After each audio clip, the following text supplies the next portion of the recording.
Okay, तो आज हम पढ़ने जा रहे हैं cultivation of anaerobes.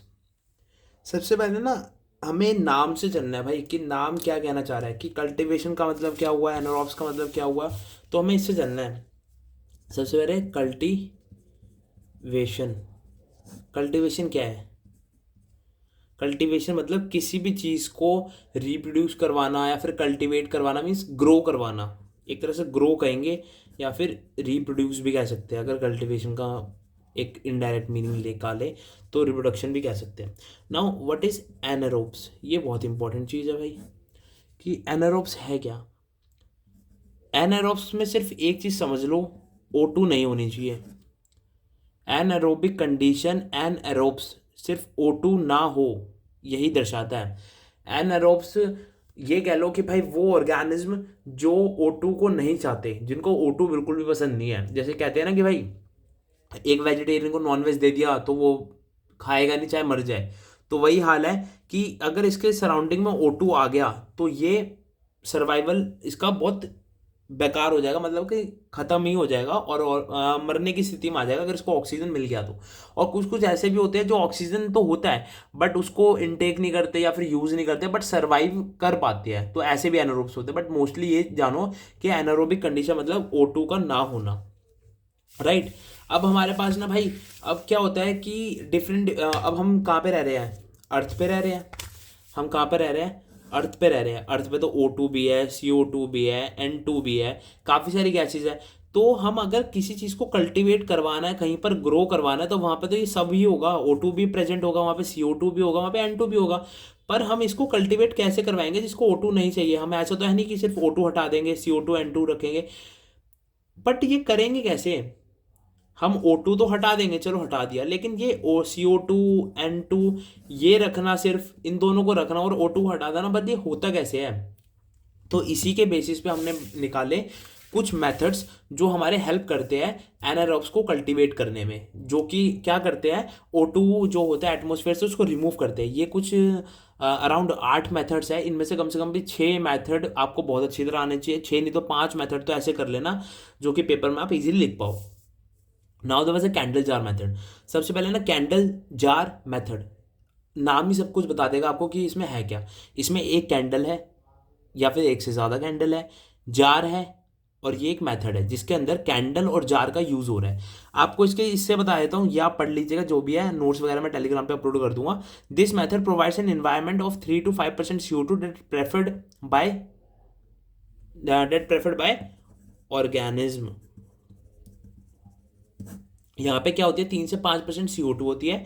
It is an old but effective method, ये पुराना है बट एक इफेक्टिव मेथड है। इसमें क्या होता है सबसे पहले ना एक फैक्ट था, हमें बचपन से कहा जाता है कि भाई अगर तुम्हें कभी भी आग जलानी है तो उसके लिए O2 बहुत इंपॉर्टेंट है। उसके लिए क्या इंपॉर्टेंट है? उसके लिए ऑक्सीजन जो है वो बहुत इंपॉर्टेंट है। अगर हम ऑक्सीजन वो आग जलानी है तो उसके लिए ऑक्सीजन बहुत इंपॉर्टेंट है। तो कभी भी हम किसी भी चीज़ को हीट करते हैं ना तो वो ऑक्सीजन का यूज़ करते हैं। ठीक है। वो किसी भी चीज़ को हीट करते हैं तो क्या करता है, ऑक्सीजन का यूज़ करता है। ऑक्सीजन का यूज़ करने के बाद वो वहाँ से ऑक्सीजन को यूज़ करके, अगर हम किसी चीज़ को यूज़ करें तो वो तो कम होगी ना। तो हम क्या करते हैं, सबसे पहले एक जार ले लेते हैं। जार लिया, जार को बंद कर दिया। अब अगर हम जार को हम यहाँ से बंद कर देंगे तो जार के अंदर तो पहले से ऑक्सीजन रह गई, ऑक्सीजन भी रह गई, CO2 भी रह गई, N2 भी रह गई। लेकिन हम इसको रिमूव कैसे करेंगे? तो हम क्या करते हैं, हम ना एक कैंडल जलाते हैं। जार बंद करने से पहले कैंडल रखते हैं। हमारा ये मीडियम रख दिया जिसके अंदर एनारोबिक बैक्टीरिया है, बंद करके। ठीक है।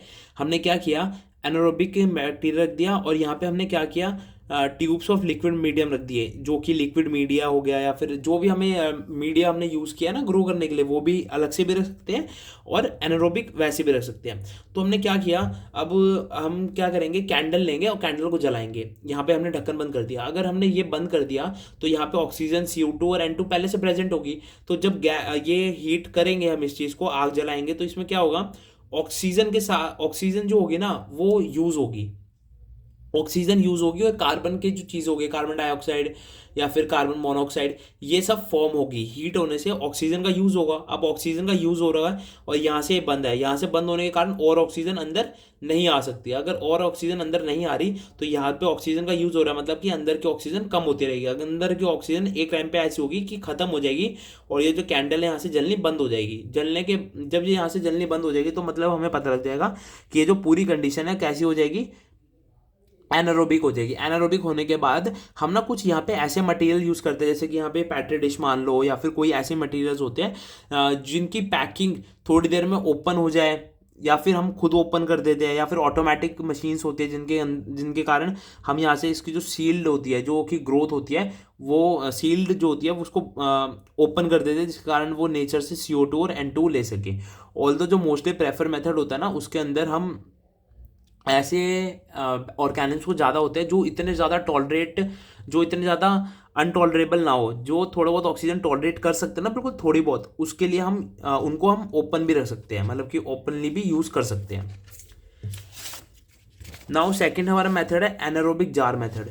यहाँ पे भी आपको पता होना चाहिए कि यहाँ पे भी क्या यूज़ हो रहा है, यहाँ पे भी एक जार यूज़ हो रहा है। सबसे पहले हम क्या करेंगे, मैं आपको यहीं से समझाता हूँ सीधा। हम एक जार लेंगे, उसको एयर टाइट कर देंगे, उसको बंद कर देंगे, ब्लॉक कर देंगे बिल्कुल। ब्लॉक करने के बाद यहाँ पे ना हम गैस पैक लेंगे। गैस पैक में क्या होगा, गैस पैक होता है, एक पॉलीथीन ले ली प्लास्टिक की, उसके अंदर हमने N2 और CO2 भर दी और उसको बंद कर दिया। ठीक है, अब हमने क्या किया, यहाँ पे गैस पैक लिया और उसको यहाँ पे रख के ओपन कर दिया थोड़ा सा, बिल्कुल थोड़ा सा, जिसमें थोड़ी थोड़ी N2 CO2 बाहर आती रहे। तो यहाँ पे क्या होगा, यहाँ पे ना हम H2 को लीक करेंगे। यहाँ पे यहाँ पे CO2 भी है और यहाँ पे H2 भी है। ठीक है, तो यहाँ पे जो H2 है ना, वो O2 के साथ रिएक्ट होती रहेगी। जब वो O2 के साथ रिएक्ट होती रहेगी ना, तो वो क्या फॉर्म करेगी, पानी। हाँ, तो मैं कह रहा था कि जब हम यहाँ पे, जैसे कि हमने इसको एयर टाइट पैक कर दिया, तो इसके अंदर ऑक्सीजन रह गई, CO2 रह गया, N2 रह गया। तो हमारा यहाँ पे ना गैस पैक होता है, हम ना उसको थोड़ा सा टेयर करके और इसको लीक होने के लिए स्टार्ट करते हैं, जिसमें से H2 और CO2 निकलती है। तो H2 जब निकलती है ना, तो वो H2 ऑक्सीजन के साथ रिएक्ट करती है और वो पानी में कन्वर्ट होती रहती है। और पानी क्या है, पानी नीचे गिरता रहता है। लेकिन जो हमारे यहाँ पे बैक्टीरिया है ना, उनको पानी से तो कोई दिक्कत नहीं है, उनको दिक्कत किससे थी, ऑक्सीजन थी। ऑक्सीजन कम कैसे हो रही है, H2 के साथ रिएक्ट हो रही है और नीचे अपना गिरे जा रही है। और यहाँ पे ना हम एक एनएरोबिक इंडिकेटर स्ट्रिप भी लाते हैं। एनएरोबिक इंडिकेटर स्ट्रिप मतलब कि भाई हमें पता कैसे लगेगा कि सारी ऑक्सीजन खत्म हो गई। तो क्या होता है, यहाँ पे जो स्ट्रिप होती है ना, ये कलर चेंज कर लेती है कुछ, जिसके कारण हमें अंदेशा हो जाता है कि भाई अब एनएरोबिक कंडीशन आ गई है। और एनएरोबिक कंडीशन आने के बाद हम अपनी प्लेट को इसमें इंसर्ट कर सकते हैं, या फिर जो पहले से इंसर्टेड प्लेट है उसको अब ओपन कर सकते हैं। Now anaerobic chamber. Anaerobic chamber मतलब कि भाई यहाँ पे ना एक चैम्बर होगा। चैम्बर कैसे होगा, ये पूरा का पूरा सील्ड होता है। सिर्फ ये ग्लव्स होते हैं ना, हम इनके अंदर हाथ डाल के और अपना एक्सपेरिमेंट कर सकते हैं। ये भी इसके मशीन के साथ पूरा अटैच होता है, कोई भी ऑक्सीजन अंदर नहीं जा सकती। लेकिन जब इनिशियली पहली जो कंडीशन होती है, जब हम इसको सील कर रहे होते हैं, तब तो थोड़ी ऑक्सीजन चली जाती है। तब ऑक्सीजन चली जाती है तो हम क्या करते हैं, हम इसके अंदर सेम प्रोसीजर यूज करते हैं, H2 को डालते हैं, जिसके कारण H2 और O2 रिएक्ट करके पानी बना देती है और CO2 N2 सराउंडिंग में रहती है, जो कि हमारे माइक्रो ऑर्गेनिम्स को हेल्प करती है ग्रो करने के लिए। यहाँ पे हम पैलेडियम पैलेट डालते हैं। पैलेडियम पैलेट क्या करते हैं, कैटलाइज करते हैं रिएक्शन को फास्ट होने में। जो H2 प्लस O2 वाला रिएक्शन था ना, उसको फास्ट करवाते हैं, जिसके कारण जल्दी जल्दी पानी बनता है और हमारा जो ये एनारोबिक कंडीशन जल्दी आ जाती है। बाकी आपको कुछ भी रीड करना हो तो आप, मैं नोट्स डाल दूंगा, वहाँ से रीड कर सकते हैं जो साइड वाला। बाकी मैं आपको शॉर्ट में बता रहा हूँ, क्योंकि मोस्टली स्टूडेंट वही है जो कल एग्जाम है जिनका। तो अब है pre reduce media. What is pre reduce? Pre reduce media होता है भाई पहले से हमने इसको रिड्यूस करा हुआ है, पहले से एनारोबिक कंडीशन लाई हुई है। ठीक है, हम इसमें क्या करते हैं, सबसे पहले हम अपना जो कल्चर मीडिया है जिसके अंदर हमें माइक्रो ऑर्गेनिज्म ग्रो करने हैं ना, हम वो डालते हैं और इसको बॉईल करना शुरू करते हैं। बॉईल करने से क्या होता है, जो ऑक्सीजन होती है ना, max to max oxygen remove हो जाती है सॉल्यूशन से, और वेपर्स के कारण और ऑक्सीजन जो है अंदर नहीं आ पाती। फिर हम उसको क्या कर देते हैं, बंद कर देते हैं।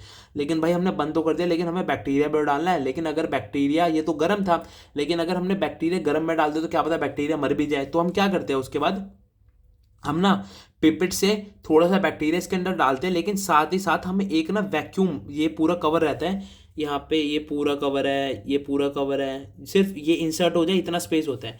तो हम यहाँ पे ना वैक्यूम वो हम यहाँ पे ना ऑक्सीजन फ्री CO2 पास करते रहते हैं सॉल्यूशन के अंदर, जिसके कारण और कोई ऑक्सीजन या फिर और कोई गैस अंदर पास नहीं हो पाती, सिर्फ CO2 पास होती पाती है, और हम इसको यहाँ पे इनोक्यूलेट कर देते हैं, या फिर मतलब कह सकते हैं बैक्टीरिया इसमें डाल देते हैं।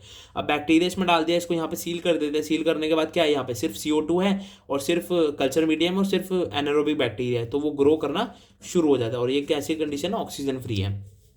अब है vacuum and gas displacement method. हम इसके अंदर क्या करते हैं, जैसे बता रहे हैं वैक्यूम करेंगे और फिर गैस जो होगी उसको डिस्प्लेस करेंगे, ठीक है। इसमें हम क्या करते हैं, इसमें सबसे पहले ना हम जो पूरा कंटेनर होगा, एक मिनट, हाँ, इसमें हम जो पूरा कंटेनर होगा ना उसमें से सबसे पहले उसको वैक्यूम कर लेंगे, मतलब वैक्यूम मतलब जितनी भी एयर उसको खींच लेंगे। वैक्यूम सारी खींचने के बाद उसके अंदर CO2 और N2 है, उसको हम सप्लाई करेंगे। सप्लाई करने के कारण हमने जब वैक्यूम क्रिएट किया ना तो ऑक्सीजन भी बाहर चली गई, N2 भी बाहर चली गई, CO2 भी बाहर चली गई। फिर हम उसको एक्सटर्नली CO2 और N2 प्रोवाइड करते हैं, जिसके कारण जब हम इसको चीज़ को प्रोवाइड करेंगे ना तो O2 तो अंदर नहीं जा पा रही, बिकॉज यही दोनों गैस अंदर जा रही है। तो हम फिर अपने एनारोबिक बैक्टीरिया को उसके अंदर रखते हैं ग्रोथ के लिए। फिर भी रख सकते हैं, बाद में भी रख सकते हैं, पहले भी रख सकते हैं। Now there was a thioglycolate, देखो जितने भी है ना, thioglycolate method, alkaline pyrogallol method, Brewer's anaerobic culture medium, ये ना मोस्टली जो है रिड्यूसिंग एजेंट पे डिपेंड है। यहाँ पे रिड्यूसिंग एजेंट है ना, रिड्यूसिंग एजेंट पे डिपेंड है। यहाँ पे थायोग्लाइकोलेट में कौन सा होगा, थायोग्लाइकेट, सोडियम थायोग्लाइकोलेट रिड्यूसिंग एजेंट यूज होगा। अब रिड्यूसिंग एजेंट का काम क्या होता है, ऑक्सीजन को कम करना या फिर हाइड्रोजन को ऐड करना। तो वो क्या करेगा, जैसे ही हम इसको डालेंगे ना थायोग्लाइकेट सोडियम को, या फिर इसको जिस वेपर फॉर्म में डालेंगे, जो भी चीज़ में डालेंगे, या फिर एक सॉलिड फॉर्म में डालेंगे, तो ये रिएक्शन प्रोसीड करवाए। रिएक्शन प्रोसीड होने के कारण क्या होगा, जो रिड्यूसिंग एजेंट है वो कन्वर्ट कर देगा O2 को किसी और में, जैसे H2O में कर देगा, या फिर HO में कर देगा, या फिर H2O2 में कर देगा। तो वो कन्वर्ट कर देगा, जिसके कारण हमारी ऑक्सीजन की जो कंसंट्रेशन है वो डिक्रीज होती रहेगी।